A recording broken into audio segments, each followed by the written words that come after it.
Muchísimas gracias, señor presidente. Venimos al análisis de un documento que se presentó con una cosa que, coincidiendo con el Grupo Parlamentario de Ciudadanos, con su portavoz, parece ser que ahora tiene ínfulas y que sustituye otra serie de cosas, que es con la palabra pacto. Pacto de Estado. Con un pacto de Estado lo solucionamos todo.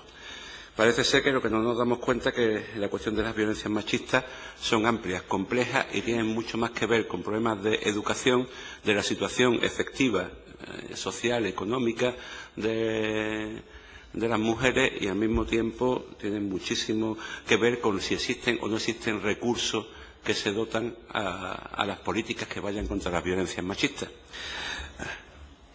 Iremos desgranando un poquito a poco conforme vayamos al mismo tiempo analizando el documento que se nos presenta en esta comisión. En la parte del documento del contexto político y social del pacto propuesto por el Gobierno de la Junta, para nosotros el documento parte de una definición de la violencia hacia las mujeres centrada única y exclusivamente en eso que se llama violencia de género, que está restringido al ámbito de la pareja y en términos de los casos de maltrato grave y asesinato.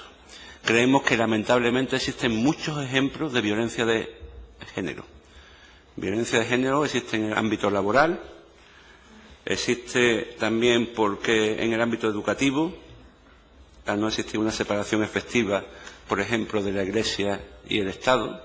Tendríamos que pensar por qué le hacemos caso y le otorgamos competencias en materia de educación o le damos una potestad educativa a alguien que desde el inicio y de sus principales potestades es profundamente y poco igualitario y denigra el estado de la mujer de manera.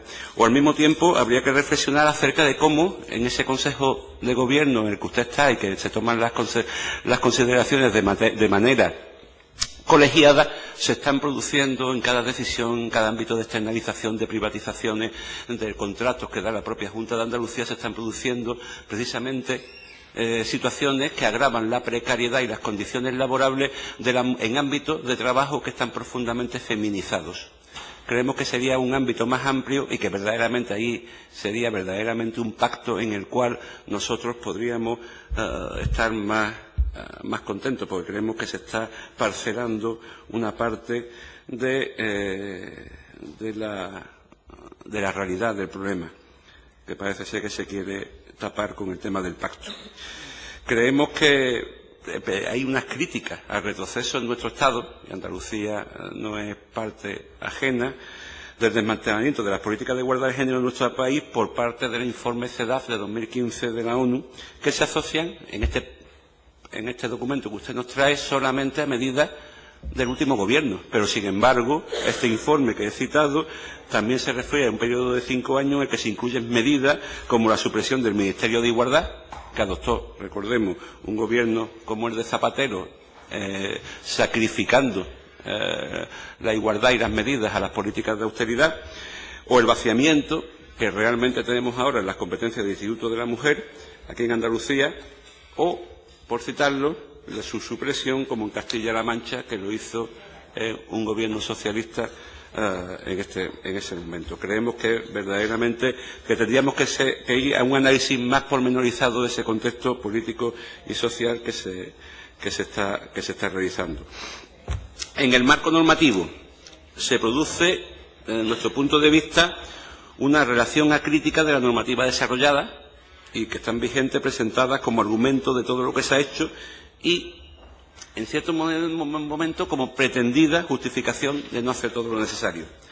El documento no entra ni plantea la evaluación de este marco normativo para aprender a superar sus deficiencias, obviando la recomendación 106C del informe CEDAW, que tanto cita, en el que se plantea que, literalmente, que el seguimiento y la evaluación del impacto de las leyes y programas en favor de la igualdad de la mujer y de su derecho a no ser víctima de la violencia de género. Tampoco valora cómo encaja en este marco legal los nuevos compromisos que establecen las dos principales referencias que lo inspiran, el Convenio de Estambul y la Directiva 2012-29 de la Unión Europea, que verdaderamente creemos que es la referencia al cual debíamos estar obligados y que debíamos llegar hasta sus últimas consecuencias.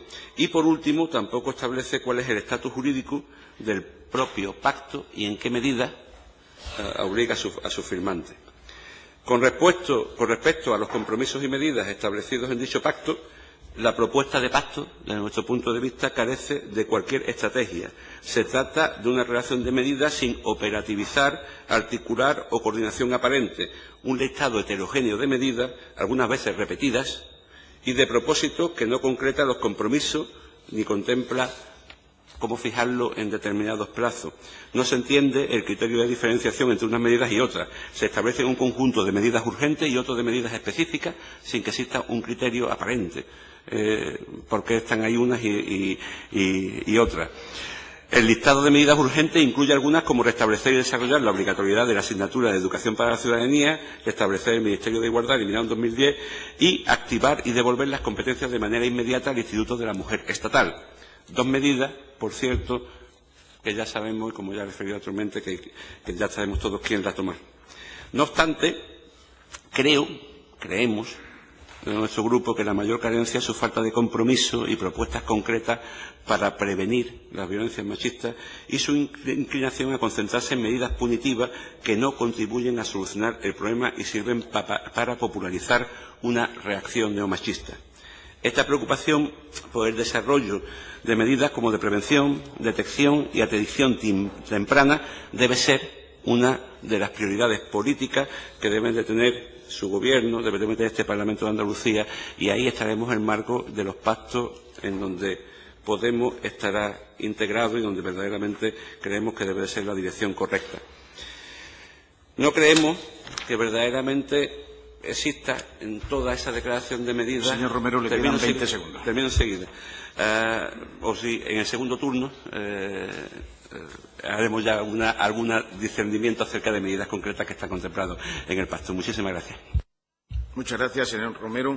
Corresponde ahora al Grupo Parlamentario Socialista y tiene la palabra la señora Pérez.